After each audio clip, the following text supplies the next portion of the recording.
Ele é a cura para a nossa doença. Ele é o nosso resgate. Ele é o nosso intercessor. Eu não sei a luta que você está passando, mas o Senhor está aqui neste lugar. Ele é o seu socorro bem presente na angústia e na hora da tribulação. E é desse Senhor que eu quero falar nesta manhã. Esse Senhor que não é de hoje que querem desvirtuar a sua imagem, e não é de hoje que querem menosprezar o seu feito. Não é de hoje que querem deixar Ele como se fosse um anjo. Não é de hoje, mas Ele é Deus. Ele é encarnado, Ele é o verbo vivo que desceu do céu. Eu queria compartilhar com vocês a epístola de Colossenses, no seu capítulo 1.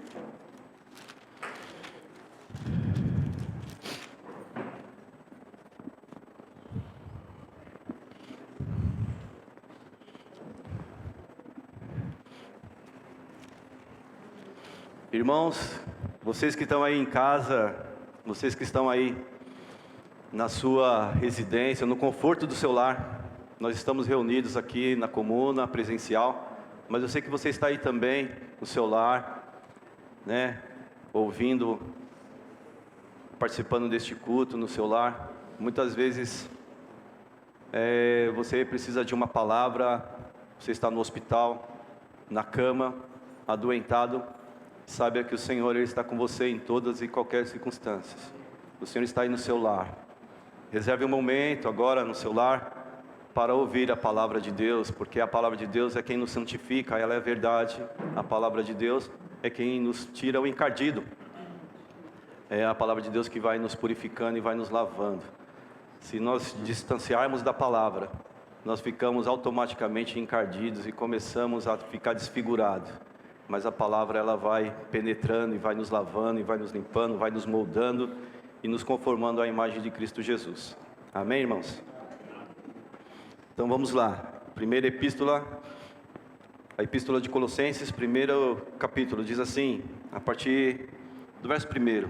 Paulo, o apóstolo de Cristo Jesus, pela vontade de Deus, e o irmão Timóteo, aos santos e fiéis irmãos em Cristo que estão em Colossos, a vocês graça e paz da parte de Jesus Cristo. Sempre agradecemos a Deus, o Pai de nosso Senhor Jesus Cristo, quando oramos por vocês, pois temos ouvido falar da fé que vocês têm em Cristo Jesus e do amor que têm por todos os santos, por causa da esperança que lhe está reservada nos céus, a respeito da qual vocês ouviram por meio da palavra da verdade, o Evangelho que chegou até vocês por todo o mundo. Este Evangelho vai frutificando e crescendo, como também ocorre entre vocês, desde o dia que ouviram e entenderam a graça de Deus em toda a sua verdade. Vocês o aprenderam de Epáfras, nosso amado cooperador, fiel ministro de Cristo para conosco, que também nos falou do amor que vocês têm no Espírito.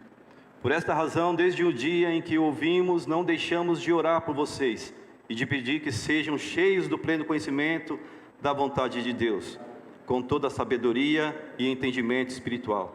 E é isso para que vocês vivam de maneira digna do Senhor, e em tudo possam agradá-lo, frutificando em toda boa obra, crescendo no conhecimento de Deus, e sendo fortalecidos com todo o poder de acordo com a força da sua glória, para que tenham toda a perseverança e paciência com alegria, dando graças ao Pai, que nos tornou digno de participar da herança dos santos no reino da luz, pois Ele nos resgatou do domínio das trevas e nos transportou para o reino do Filho do seu amado, em que temos a redenção, a saber, o perdão dos pecados.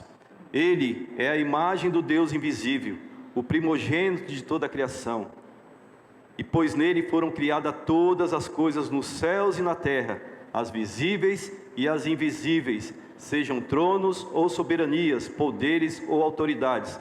Todas as coisas foram criadas por Ele e para Ele. Ele é antes de todas as coisas, e nele tudo subsiste. Ele é a cabeça do corpo, que é a igreja. É o princípio e o primogênito dentre os mortos, para que em tudo tenha a supremacia, pois foi do agrado de Deus que nele habitasse toda a plenitude, e por meio dele reconciliasse consigo todas as coisas, tanto as que estão na terra, quanto as que estão nos céus, estabelecendo a paz pelo seu sangue derramado na cruz. Antes vocês estavam separados de Deus, e na mente de vocês eram inimigos, por causa do mau procedimento de vocês. Mas agora Ele os reconciliou pelo corpo físico de Cristo, mediante a morte, para apresentá-los diante dele santos, inculpáveis e livres de qualquer acusação, desde que continuem alicerçados e firmes na fé, sem se afastarem da esperança do Evangelho, que vocês ouviram e que tem sido proclamados a todos os que estão debaixo do céu. Esse é o Evangelho do qual eu, Paulo, me tornei ministro. Amém, irmãos? Podem se assentar, irmãos? Eu não sei se vocês conhecem um pouco a história da igreja. A história da igreja que a gente percebe que em meio ao caos que os homens querem através da religião impor, nós vemos a manifestação da graça de Deus, o Espírito de Deus trabalhando no meio da história, no governo. Deus, Ele não perdeu o controle. E Deus levanta homens cheios do Espírito Santo, homens que Deus revela da sua graça, do seu amor, através das Escrituras, para combater algumas heresias que surgiram no meio da igreja. Então, em meio a algumas imposições que colocavam, os homens foram levantados na história. E esse trabalhar na história não é um trabalhar por vontade humana, mas é um trabalhar de Deus, porque Deus controla a história. E Deus levanta homens para combater algumas heresias no meio da igreja.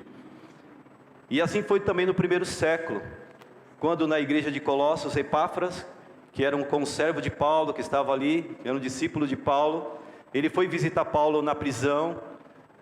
Os eruditos acreditam que esta prisão estava em Roma, Paulo estava preso em Roma, e quando chega ali, Epáfras, que é um discípulo de Paulo, ele fala para Paulo o que estava acontecendo na igreja de Colossos. Ele falou: na igreja de Colossos estão querendo introduzir o gnosticismo, os gnósticos estão querendo ali introduzir heresias, falando que Jesus não é o que estão falando, e que vocês não detêm a palavra, vocês não têm a palavra plena, vocês não têm o pleno conhecimento. Para ter esse pleno conhecimento está no cadeado, está na chave, e só quem detém dessa chave são alguns guardiães da palavra, e são os gnósticos, são eles que detêm isso. E aí começa a apresentar algumas coisas, e Epáfras passa para Paulo o que está acontecendo lá, que eles estão introduzindo algumas ideias sobre Jesus e sobre Deus e sobre como se alcançar a salvação, e é por meio dessas emanações, são anjos angelicais, e começa algumas adorações, precisam se dobrar diante de alguns espíritos, alguns anjos, para que se chegasse até Deus. Essa era a atmosfera que estava se alcançando ali em Colossos. E quando Paulo está falando ali a respeito dos colossenses, ele está falando realmente uma coisa que para nós tem que ser sempre o que a gente precisa falar. O tema que nós estamos discutindo é a voz da verdade. E o que eu vou falar hoje é somente Cristo, somente Jesus, não há outro. A voz da verdade é Cristo Jesus. Jesus, ele falou: eu sou o caminho, a verdade e a vida, e ninguém vem ao Pai se não for por mim. E esses gnósticos, eles querem diminuir Jesus, querem colocar Jesus junto com outros santos. E no decorrer da história, principalmente na reforma protestante, é por isso que nós temos os 5 solas, fala somente as Escrituras, somente a fide, somente a Deus a glória, somente a graça e somente Cristo. Justamente porque é através das Escrituras que foi combatido as heresias da igreja, principalmente da igreja tida como a igreja de Cristo, a igreja que representaria Deus na terra, a igreja que representaria Cristo na terra. Não tinha nenhum problema, eles aceitavam Jesus, mas eles queriam colocar algo mais para se chegar à salvação além de Jesus. Eles queriam colocar outros mediadores entre Cristo para chegar até Deus. Começaram a colocar outros evangelhos, outras coisas, aquém do que o evangelho simples de Jesus já havia sido pregado. É claro nas Escrituras que o Senhor Jesus é o único caminho, não há outro caminho, não há outro mediador. Mas eles colocaram isso como forma de culto e como forma de adoração. Então, no primeiro século, a igreja medieval agregou diversas crenças ao longo dos séculos, que não tem sustentação bíblica. São algumas delas: oração pelos mortos, culto às imagens, canonização dos intercessores, perdão dos pecados e apenas o perdão dos pecados após a confissão aos sacerdotes. A primeira tese de Martinho Lutero, que foi Martinho Lutero que começou ali realmente a reforma, pelo menos ele é o agente mais importante na história da reforma, mas antes mesmo de Martinho Lutero, houve outros homens. John Wycliffe foi o que traduziu a Bíblia para o inglês, tentou traduzir a Bíblia.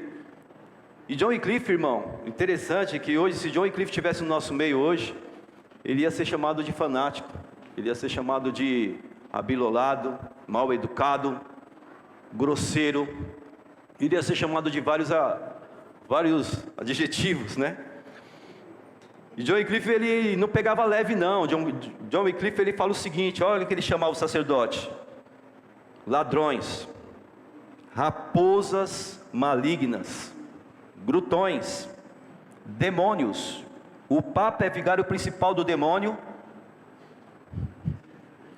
por brigas, pelo poder e pela corrupção. Ele fala isso porque estava tendo uma briga entre eles.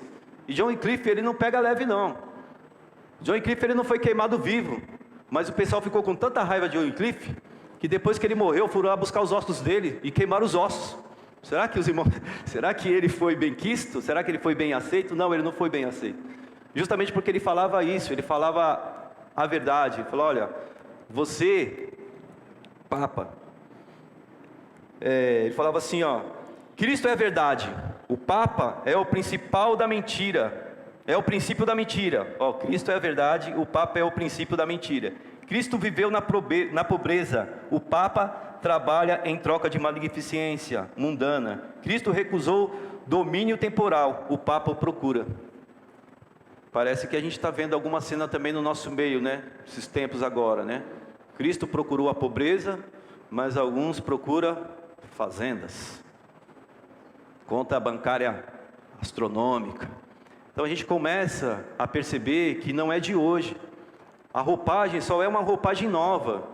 Só tem uma roupagem nova, mas a mentira e a heresia, ela troca de roupa, mas só muda um pouquinho, mas é a mesma. A fonte é a mesma. A mentira é a mesma. O engano, o engodo é o mesmo.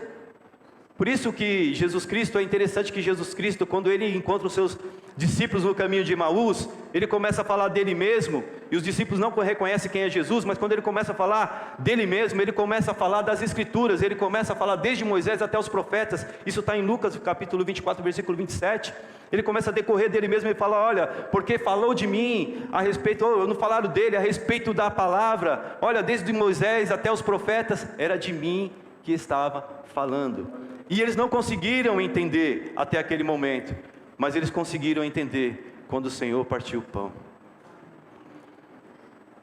Quando nós partimos o pão da comunhão com o Senhor, quando nós vamos aos pés do Senhor, o Senhor nos revela quem Ele é e quem nós somos. Sem o Senhor, nós estaremos condenados. Versículo de 1 a 13, Ele nos tirou do domínio das trevas e nos transportou para o reino do Filho do seu amado.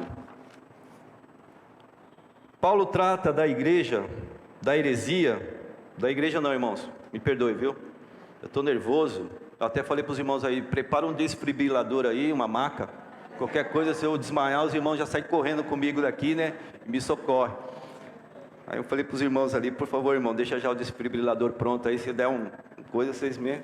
Então os irmãos, não preciso nem falar que eu estou nervoso, vocês estão percebendo, né? Vou tentar me acalmar. Toma uma aguinha aí, pastor, é verdade, aí toma uma aguinha aqui. Foi o irmão Júlio que falou para mim: já deixei umas águas para você. Eu falei: irmão, prepara uma caixa d'água, por favor, que nervoso, eu acho que vai consumir toda a água. Então diz assim: Paulo trata da heresia com destreza e começa a ensinar a verdade, porque uma vez que a verdade é transmitida com clareza, o erro vem à tona com todas as suas cores. Interessante que, não sei se vocês já perceberam, alguns lugares as pessoas pegam um caixa no eletrônico, um caixa que trabalha no banco, e dá a nota para ele, ele começa a olhar aquela nota de todos os lados. Porque ele olhando a nota verdadeira, quando vier a falsa, ele vai saber diferenciar uma das outras.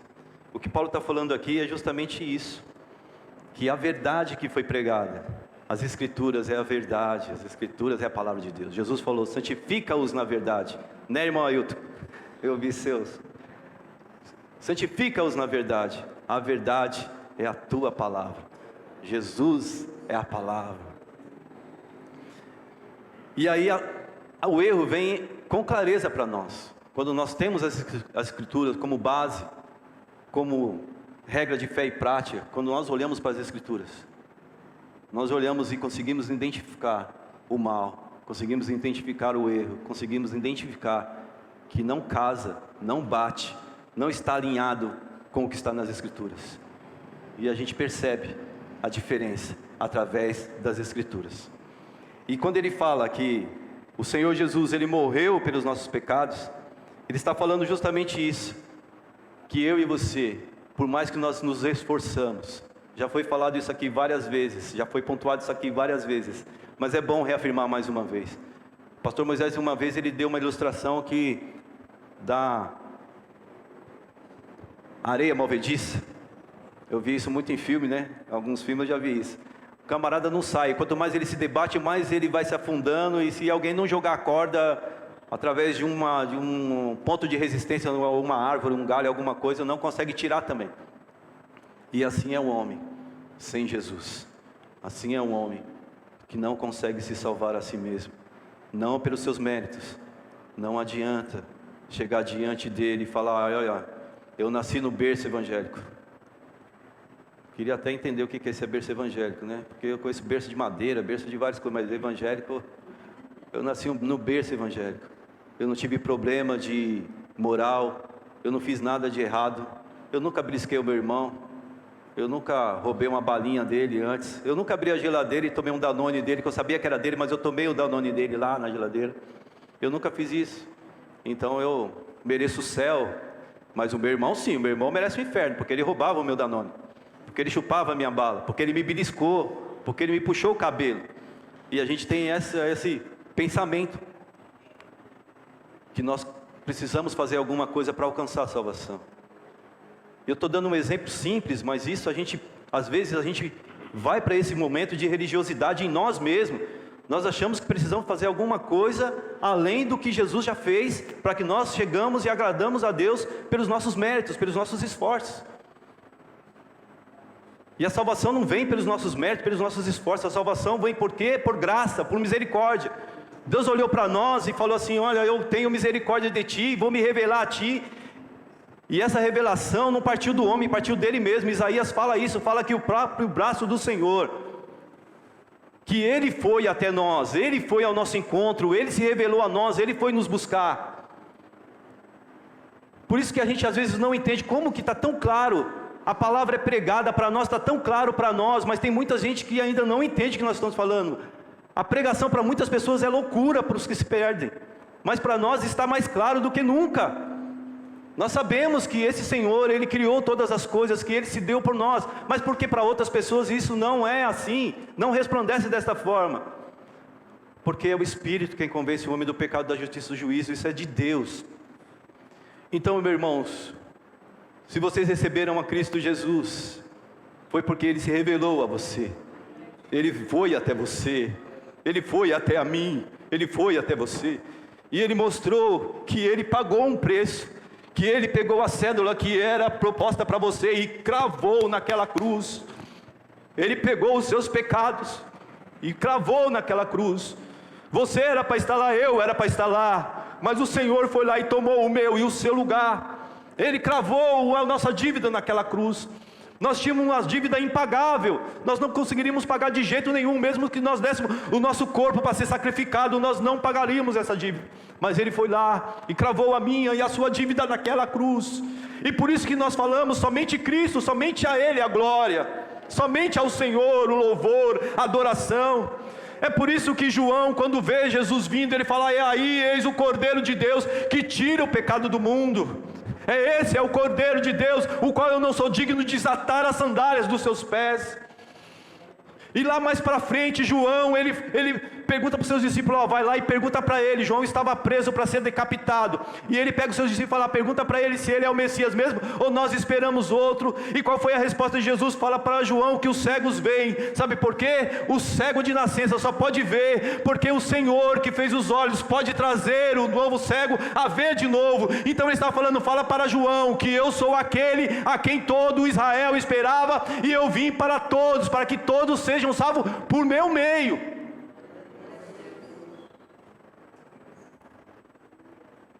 Aleluia. 1 Coríntios 15, 1, 9 fala: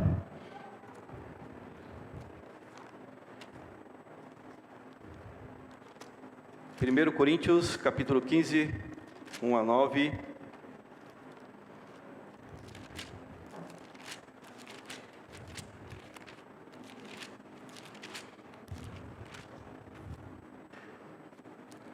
Irmãos, quero lembrar-lhes o evangelho que lhes preguei, o qual vocês receberam e qual estão firmes. Por meio deste evangelho, vocês são salvos, desde que se apeguem firmemente à palavra que lhes preguei. Caso contrário, vocês têm crido em vão.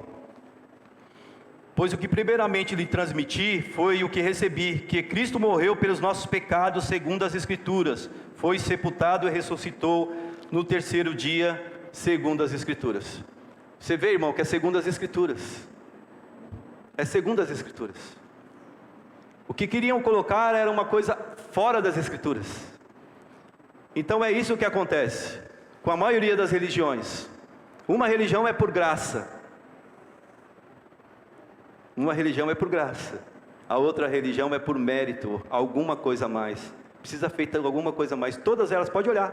Precisa feita alguma coisa a mais. O legalismo está baseado nisso. Precisa ser feita alguma coisa a mais, porque senão eu não vou ser aceito, porque senão Deus não vai ouvir a minha oração. Tem que ser feita alguma coisa a mais, senão eu não vou alcançar a vitória. Tem que ser feita alguma coisa a mais, porque senão eu não vou chegar em algum lugar. Essa semana, eu estava falando com o pastor Moisés e eu me recordei. Eu voltei para o trabalho depois de um longo período de 8 anos, afastado, por doença. E primeiro trataram como labirintite o meu caso.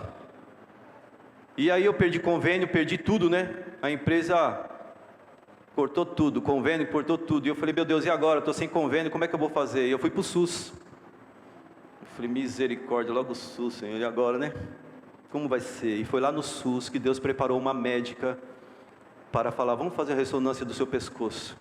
E na hora que eu olhei para aquela médica, eu falei, essa médica é doida, Jesus amado. Está só complicando a situação. Aí ela pediu uma ressonância. E quando eu cheguei com a ressonância, com o exame, ela falou assim, ó, tá vendo aqui, ó, o seu problema está aqui, no seu pescoço. Você tem 3 hérnias de disco no pescoço e 5 bicos de papagaio. Eu falei, é por isso que de vez em quando no meu ouvido eu fico... Eu falei, deve ser por isso que meu ouvido faz isso, né? Deve ser os papagaios que estão aqui falando no meu ouvido. E aí ela pegou e falou assim, olha, vamos tratar com o remédio certo para isso. E eu tratei com o remédio certo para isso. E eu fico pensando que a nossa cura é só Jesus. Para a nossa doença pecaminosa, só Jesus. Não tinha como ter outro caminho a não ser Cristo Jesus. E outra coisa que aconteceu foi que eu voltei para o trabalho, e depois que eu estava trabalhando uns 40 dias, eu falei, nossa, que bom, não estou sentindo dor. Mas só foi eu pensar nisso, olha que bom, não estou sentindo dor, as dores vieram, e vieram arrebentando.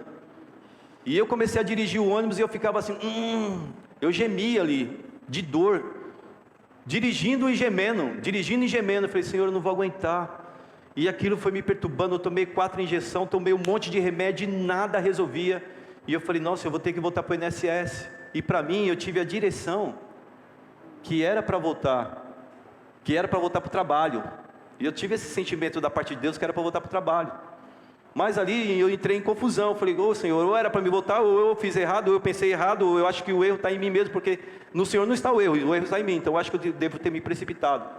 Mas eu fiz uma oração, Senhor. Eu falei, Senhor, A dor que eu estou sentindo aqui não é nenhuma fagulha da dor que o Senhor sentiu. Nem se compara, não tem nada a ver uma dor com a outra. Mas o Senhor entende de dor, como homem o Senhor sofreu. Senhor, me ajuda. Eu já recorri a tudo e a dor não vai embora. Me ajuda, Senhor. E no dia seguinte a minha dor sumiu. A minha dor sumiu. E eu continuei trabalhando. Estou trabalhando bastante. Bastante. E eu falei, Senhor, vai me moldando, porque esse motorista aqui é meio perturbado. Esse motorista aqui é só Jesus na vida dele. E eu falei, Senhor, me ajuda a cuidar das pessoas, mesmo na minha profissão. Ajuda a ajudar as pessoas. E às vezes eu falo assim, aí eu vejo uma senhorinha no ponto de ônibus, aí eu encosto bastante o ônibus na calçada. Oh, meu filho, muito obrigado, meu filho. E eu falo, por nada, senhora. O Senhor está me moldando para que eu possa ser um excelente profissional, para que eu possa fazer a obra do Senhor, mesmo no trabalho, para que eu possa falar dele também para as pessoas, porque o mundo está perturbado. Não sei se vocês perceberam, mas o reino dos homens continua um caos. Mas o nosso reino, o reino de Deus, o reino nós qual nós inseridos, ele continua glorioso. Sabe o que acontece? Tem hora que eu fico vendo as escrituras e eu começo a dar risada de algumas coisas sozinho. Eu começo a dar risada, eu falo, não sei se é coisa que mais interessante, que quando Jesus ele entra no céu, a palavra fala que levantai-vos, ó portais eternos, para que entre o Rei da Glória. Eu vejo esse Jesus glorioso entrando no céu, e os anjos adorando a Ele, glorificando Ele. E aí eu fico falando, Senhor, um dia eu vou estar com o Senhor. Nossos irmãos já estão com o Senhor. Eu estava lembrando dos nossos irmãos da comuna esses dias.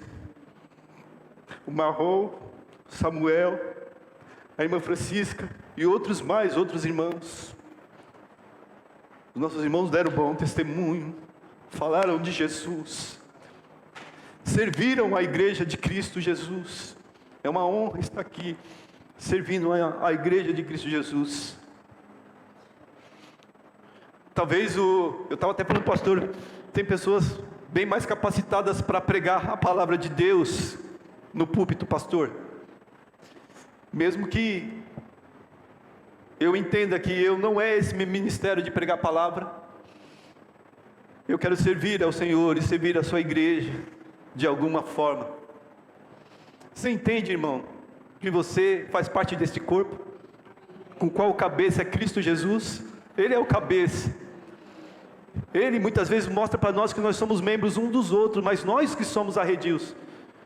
Nós que fazemos coisas precipitadas, que trocamos os pés pelas mãos, mas o Senhor está sempre falando conosco, através da sua palavra.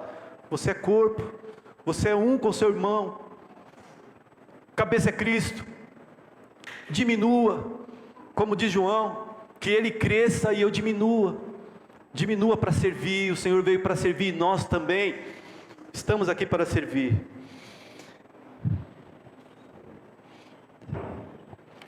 Não cheguei nem na metade ainda, hein, irmãos, calma aí.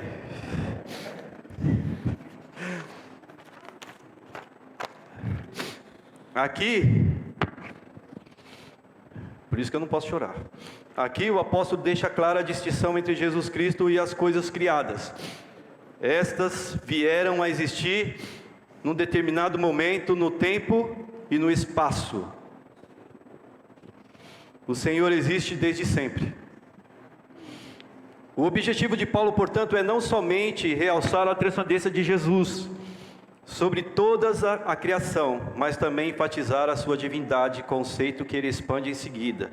Encontramos esse mesmo conceito no primeiro capítulo do Evangelho de João, em que está escrito: no princípio era o Verbo, e o Verbo estava com Deus, e o Verbo era Deus. Ele estava no princípio com Deus, todas as coisas foram feitas por intermédio dele, e sem ele, nada do que foi feito existiria. Aqui está um conceito que Jesus é desde sempre. Aqui está um conceito que ele é antes de todas as coisas. Aqui está falando que Jesus Cristo Ele criou todas as coisas e tudo que foi criado foi para Ele, para louvor e para a glória dEle. Aqui em outra parte também fala que nele tudo subsiste. Jesus não somente criou todas as coisas, mas as sustenta. Tudo subsiste em Cristo. Ele está presente na sua criação. O fato de Ele ter ressuscitado com o corpo físico não significa que está limitado a um único lugar, pois seu corpo é glorioso e diferente do nosso. Portanto, isso não afeta sua onipresença. Cristo está presente em todo lugar. Tudo subsiste nele, tudo aponta para Ele e depende dele. Essas declarações a respeito da divindade de Cristo só podem ser encontradas na carta aos Colossenses, somente na carta aos Colossenses. Há sugestões acerca dessa realidade em outras cartas de Paulo e outros autores, mas neste livro existe mais afirmações sobre isso que em qualquer lugar. Paulo, é interessante que Paulo ele pega o gnosticismo que o gnosticismo falava, os gregos falavam, e Paulo ele vai destrinchando e vai mostrando a verdade que está em Cristo Jesus e vai desmascarando as mentiras dos gnósticos, e ele começa a trabalhar sobre a verdade que é Cristo Jesus, que Cristo Jesus é Deus, que Cristo Jesus se fez verbo, que Cristo Jesus morreu no nosso lugar, que Cristo Jesus, Ele é o Senhor sobre todas as coisas. Ele vai destrinchando, e tudo subsiste. Nós conhecemos algumas leis científicas, né? A lei da gravidade, todas as leis, os astros no seu lugar, o Sol está no seu lugar certinho. Se o Sol tivesse 1 grau a mais perto da Terra, todo mundo vira aí a torrada, né? Todo mundo se queimaria. Se tivesse 1 grau mais longe, todo mundo congelaria. Então, está tudo em perfeita ordem. Deus que sustenta tudo isso, Jesus sustenta tudo isso. Ele que sustenta com a palma da sua mão, Ele que tem o controle de todas as coisas. Ele é o cabeça do corpo da igreja. Ele não é somente o primogênito da criação, existente antes de todas as coisas, mas também é o cabeça da igreja, o povo de Deus. Ele é seu líder, aquele que lhe dá a direção, o seu Senhor. A metáfora da cabeça visa transmitir não somente a ideia de preeminência e comando, mas também de provisão e sustento. É Cristo que vem,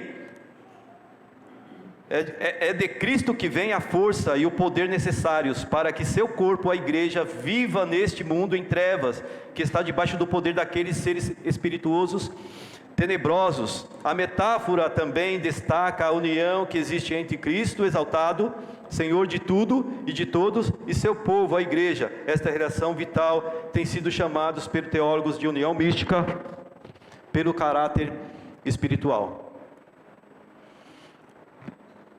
Há dois exageros. O exagero que às vezes as pessoas dão ao diabo, e tudo é o diabo. Tudo é o diabo. É um exagero. Tudo é o diabo. Ah, eu fiz isso, é o diabo. Ah, eu errei ali, é o diabo. E há outro exagero também, que a gente despreza os seus ardis. O exagero de que o diabo não está trabalhando. Sim, existem seres que caíram, que decaíram. Os anjos caíram, não se esqueça disso. As escrituras falam sobre isso, Jesus fala sobre isso. Jesus fala que o inimigo veio para matar e roubar e destruir, mas ele veio para dar vida e vida em abundância. A gente não pode esquecer disso. E a gente sabe qual que é o espírito de engano que tem assolado a humanidade. E é ele quem faz com que a mente das pessoas não consigam resplandecer e ver a luz de Cristo. É ele quem deixa as pessoas em trevas, para que não haja luz. E muitas vezes ele deturpa isso, ele deturpa a palavra. Ele é mestre nisso, de deturpar a palavra, de distorcer a palavra, para que as pessoas caiam no engano, no erro, de achar que é alguma coisa, que ele por si só consegue chegar até lá. E a palavra é bem clara: ninguém vai chegar lá a não ser por ele, por meio dele. Então há distorções no meio, até mesmo no meio evangélico, que as pessoas começam, parece que está voltando aquelas indulgências que havia lá, para construir a igreja de São Pedro, Começaram a inventar coisas porque precisavam de arrecadar, de ter dinheiro para a construção do templo, e começaram a vender indulgências, e foi dali que começou a ensinar sobre o purgatório, né? Não sei se vocês sabem o que é purgatório, mas o purgatório era um lugar onde a pessoa que havia morrido estava no intermediário, e ali por causa da intercessão desses papas, do vigário, se comprava o direito de trazer aquela pessoa do purgatório e levar ela para o céu. E você entende a fúria dos nossos irmãos, porque eles ficam tão assim revoltos com essa mentira, porque eles falam, Martinho Lutero, ele fala justamente isso, somente as Escrituras, somente as Escrituras. Se alguém falar que eu estou errado, me prove nas Escrituras, eu quero ver nas Escrituras, nada além das Escrituras. E é mais ou menos isso. Ele é o princípio de todas as coisas. Princípio aqui, irmãos, princípio aqui, atente bem, não é que ele foi criado. O princípio aqui não se refere necessariamente ao princípio do começo do mundo, como à primeira vista se pode inferir. O contexto sugere que Paulo tem em mente o começo da ressurreição final dos mortos, que ele menciona logo em seguida. A palavra princípio do grego também pode significar origem. Neste caso, indicaria Jesus como a origem da nova criação, da nova raça que Deus criou mediante a ressurreição inicial de Cristo, seguida da ressurreição dos crentes. Quando o Senhor regressar em glória, o sentido aqui é que Jesus Cristo tem prioridade e preeminência em tempo e poder sobre todas as coisas criadas, especialmente sobre a nova criação. Jesus, ele ressuscitou dentre os mortos. Aí a primeira aqui é que Jesus ressuscitou dentre os mortos, e ele é o primeiro ressurreto dentre os mortos, com o corpo glorificado, como o Senhor que venceu a cruz. A cruz não pôde deter o Salvador, mas a cruz não conseguiu vencer o autor da... Não vou cantar muito aqui não, porque senão o pessoal vai me contratar. O autor da minha vida. A cruz não conseguiu vencer o autor da minha vida. E Jesus, ele é esse princípio, o primeiro dentre os mortos. Claro que teve outras ressurreições nas Escrituras. Eliseu ressuscitou, né? Eliseu fez uma ressurreição e teve outras ressurreições, mas todos eles experimentaram a morte novamente. Mas Jesus não, ele venceu a morte. Ele abriu o caminho para mim e para você. Ele venceu a morte. Ele é o princípio, o primogênito entre os mortos, para quem tudo tem o primeiro lugar. Paulo chama Jesus de primogênito entre os mortos, porque ele foi o primeiro a ser ressuscitado. Não significa que não houve ressurreição antes da idade de Cristo. O Antigo Testamento relata ressurreições que ocorreram por intermédio dos profetas. Deus usou Eliseu, como eu falei, por exemplo, para ressuscitar o filho de uma viúva. Todavia, todas as pessoas que ressuscitaram antes de Jesus morreram outra vez. A ressurreição de Cristo é diferente, pois ele volta da morte com um corpo glorioso, imortal e incorruptível. Se pela graça de Deus em nossos dias houver o milagre da ressurreição de alguém, ela será diferente da de Jesus, pois o indivíduo morrerá novamente. A ressurreição de Cristo é a primeira e até agora a única ressurreição desse tipo. Uma ressurreição com um corpo imortal, indestrutível, eterno, glorioso e espiritual.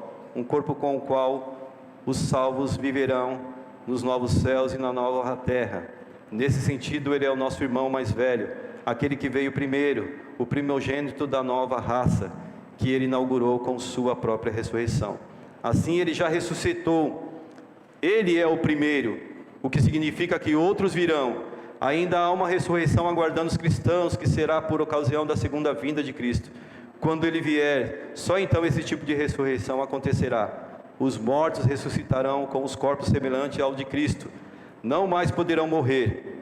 E assim, com os corpos incorruptíveis e perfeitos, os santos viverão com o Senhor nos novos céus e na nova terra, onde haverá justiça por toda a eternidade. É esse caminho que o Senhor abriu para nós. Nós teremos um corpo glorificado, essa é a esperança. Nós temos a esperança de ter um corpo transformado pela vitória de Cristo daquela cruz. Nós teremos um corpo glorificado porque Ele venceu a morte, Ele nos garante isso. quando Ele chamou você e você, aleluia, foi até o encontro dEle, você teve com Ele, você está com Ele, você sabe, você tem a certeza, é o Espírito que testifica isso no seu coração, que você estará com o Senhor. A nossa vinda aqui nesta manhã é para adorar a um Senhor que entregou a sua vida por nós, e nós sabemos quem Ele é, e que Ele voltará, irmão. Os sinais estão aí. Talvez você não tenha percebido o que está acontecendo no mundo, talvez você ainda não percebeu o que está acontecendo nos nossos dias, mas o Senhor está às portas, o Senhor está para voltar e buscar a sua igreja, do qual você faz parte. Aleluia, louvado seja o nome do Senhor. Toda a plenitude em Cristo. No versículo 19, Paulo explica por que Cristo passou por toda essa realidade descrita no versículo 17 e 18. Foi da vontade de Deus que nele habitasse toda a plenitude. Aqui há novamente uma palavra usada pelos gnósticos, plenitude, do grego pleroma, o espaço que acreditavam ser habitado pelos seres angélicos. O que Paulo diz nesta passagem é que a plenitude está em Cristo e só nele. Aprove a Deus que a plenitude do conhecimento da verdade, do amor, da luz, da graça e da santidade habitasse em Cristo. Ou seja, somente na pessoa do Filho o indivíduo está aperfeiçoado e completo, sem precisar de mais nada em ninguém. Com Cristo não há necessidade dos ensinamentos apócrifos. Não há necessidade dos ensinamentos apócrifos. As Escrituras é suficiente. Cristo é suficiente.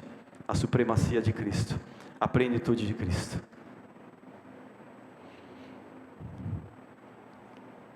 Aprove a Deus que a plenitude do conhecimento da verdade, do amor, da luz e da graça e da santidade habitasse em Cristo, ou seja, somente na pessoa do Filho. O indivíduo está aperfeiçoado e completo, sem precisar de mais nada em ninguém.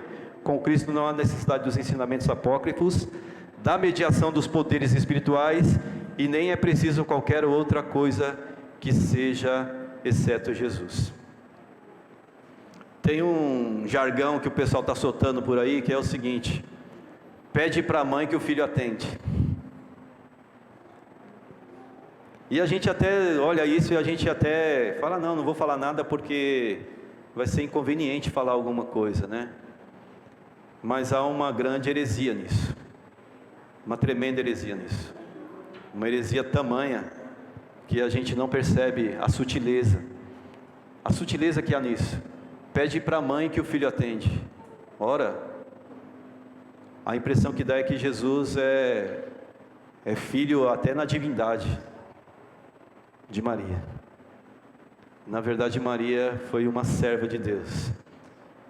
E Maria também, quando ela fala lá na sua explanação de louvor a Deus, ela fala assim: a minha alma engrandece ao Senhor, o meu espírito se alegra em Deus, meu Salvador, porque com o poder tem feito as grandes coisas, e por misericórdia tem demonstrado amor, tem mostrado amor.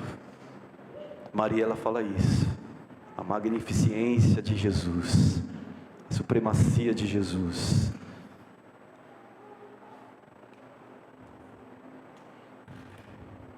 Uma afirmação como essa, que menciona o derramamento de sangue humano como base de reconciliação com Deus, desagradava profundamente os gnósticos, pois eles não valorizavam o corpo segundo o pensamento gnóstico, imerso no dualismo platônico.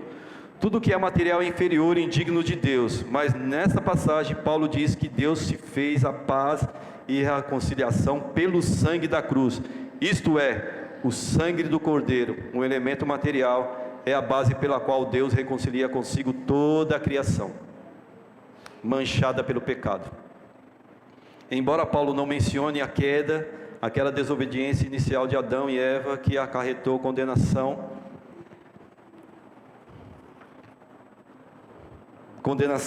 e corrupção a toda a raça humana.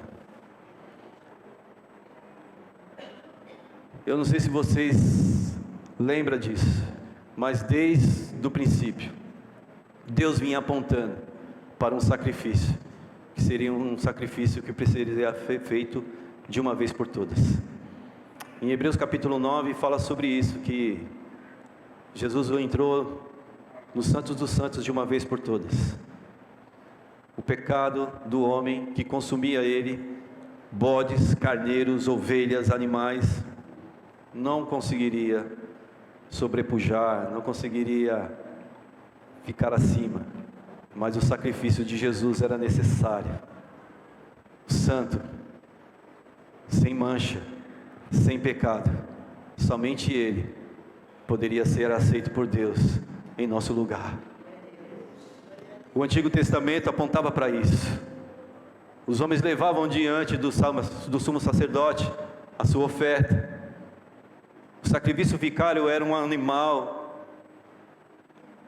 Aquele ofertante muitas vezes colocava a mão sobre a cabeça daquele animal e transferia a sua culpa para aquele animal que não tinha feito nada, tomava o lugar do culpado e ele se transformava em sacrifício. Jesus, Ele não somente é aquele animal, mas Ele também é o sumo sacerdote perfeito, que recebe aquele sacrifício. Por isso que quando o Senhor Deus olha para nós, Ele não vê nós. As misericórdias do Senhor são a causa de nós não sermos consumidos vivos. Ele olha para nós e Ele vê Cristo Jesus. Ele vê Cristo Jesus. Este aí tem um selo, este aí é meu, este aí eu comprei com o meu sangue. Então o Senhor, quando olha para você, Ele olha para você e fala: esse é meu.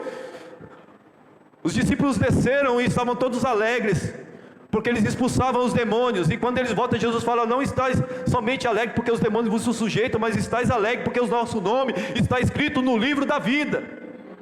Essa é a nossa alegria, que Cristo tomou o meu e o seu lugar, e hoje nós não somos mais escravos do medo, nós somos filhos de Deus, nós somos comprados e lavados e remidos pelo sangue de Jesus. Esse é o único caminho, é o único meio para estarmos com o Senhor, é por Jesus Cristo. Ele é o Senhor, Ele deu a sua vida por mim e por você. Eu estou insistindo nisso, porque muitas vezes a gente parece que a gente esquece disso no caminho que a gente começa a caminhar e começa a ouvir muitas vozes, muitas ideologias, muitas práticas. Parece que as pessoas querem substituir a Jesus por A ou por B, mas não esquece disso tudo isso é bobeira. Os homens que estão aí só são representantes humanos. Nós somos cidadãos, precisamos votar, precisamos eleger alguém, mas nós não temos ninguém para eleger, a não ser Jesus Cristo para a nossa salvação. Pode estar um caos no mundo, pode estar perturbado o mundo, pode faltar tudo para nós podemos ser perseguidos sim, mas não nos faltará, Ele não desamparará, como também já foi louvado nesta manhã aqui. Ele não permitirá que nós vacilamos os nossos pés, Ele que nos sustentará com a sua destra de justiça. Esses homens que estão aqui na história foram homens que foram queimados vivos, e na hora que estavam sendo queimados vivos, eles louvavam a Deus. A história fala isso. Procure estudar um pouquinho a história da igreja, você vai ver homens que foram queimados vivos, mas na hora que a fogueira estava queimando, na hora que a brasa estava ardendo, eles falavam: somente o Senhor Jesus Cristo é o Senhor, não há nada além dele. E é o que nós pregamos hoje, é o Jesus e a cruz de Cristo nós pregamos. A cruz é escândalo para os homens, porque ninguém quer negar a si mesmo. Jesus falou: aquele que quer vir após mim, negue-se a si mesmo, tome a sua cruz e siga-me, venha após mim. A paz que o mundo dá é uma paz passageira, mas a paz que eu vos dou não é como o mundo dá, é uma paz genuína, uma paz que traz segurança. Pode estar o caos que tiver, e eles estiveram no caos, eles foram perseguidos. Muitos irmãos nossos perderam tudo. Muitos irmãos nossos teve que ver. É uma palavra forte que eu vou falar aqui, mas muitos irmãos tiveram que ver filhos sendo mortos na sua frente. Nega o seu Deus, nega o seu Deus, nega o seu Deus. Policarpo: se você não negar, eu vou jogar você daqui de cima, vou colocar você na fogueira.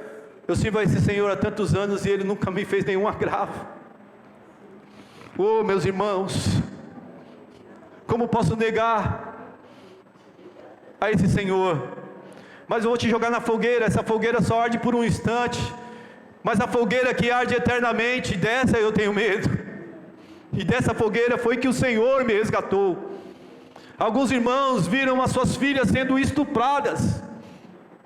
Sim, mas eles estavam ali falando do amor de Jesus, e mesmo no meio dessa turbulência toda, no meio desse caos todo, Eles perderam propriedades, afligidos, se esconderam em cavernas, levavam as escrituras divididas, as escrituras, cada um com um pedaço das escrituras, cada um com um pergaminho, cada um fugindo para um lado, escondidos. E Hebreus fala isso em capítulo 11, o qual o mundo não era digno, eles se esconderam, mas eles falavam: mesmo que eu morra, mesmo que você mate o meu corpo, aleluia, o meu espírito pertence ao Senhor Jesus Cristo. E hoje nós estamos passando por momentos difíceis, sim, momentos difíceis, de confusão. Muitos até falam assim: ah, você está idolatrando fulano. Não, irmão, esquece disso, tudo é bobeira, tudo é bobagem. Só existe um Senhor da minha vida e da sua. Só existe um que pode nos ajudar, e esse é o Senhor Jesus Cristo. Só existe um que pode recolher as nossas lágrimas. Só existe um que conhece a nossa dor, que sabe o nosso coração, e esse é o Senhor Jesus Cristo, ressurreto dentre os mortos. Aleluia.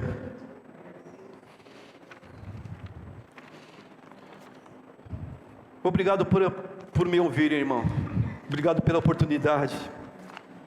Deus possa continuar falando aos vossos corações, cotidianamente.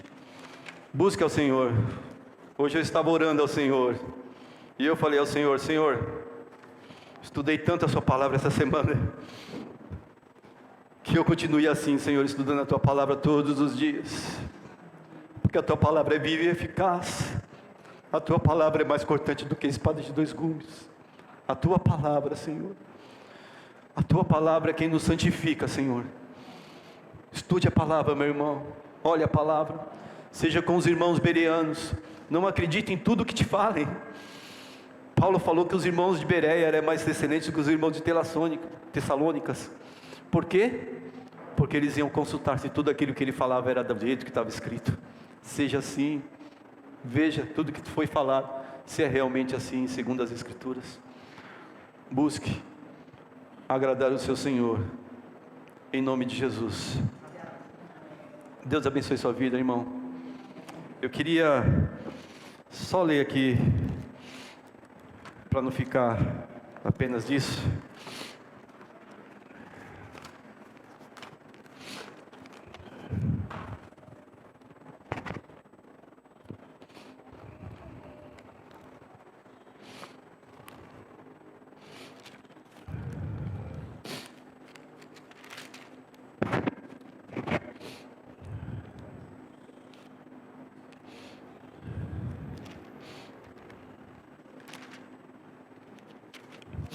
Saudações finais aqui.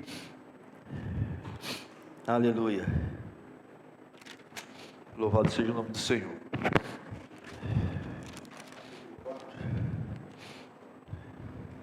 Isso. Só uma recomendação de Paulo na própria epístola, tá? Diz assim: dedicam-se à oração, estejam alerta e sejam agradecidos.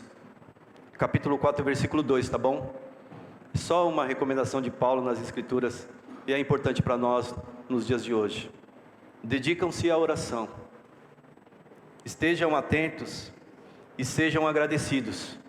Ao mesmo tempo, orem também por nós, para que Deus abra uma porta para que a nossa mensagem, a fim de que possamos proclamar o mistério de Cristo, pelo qual estou preso.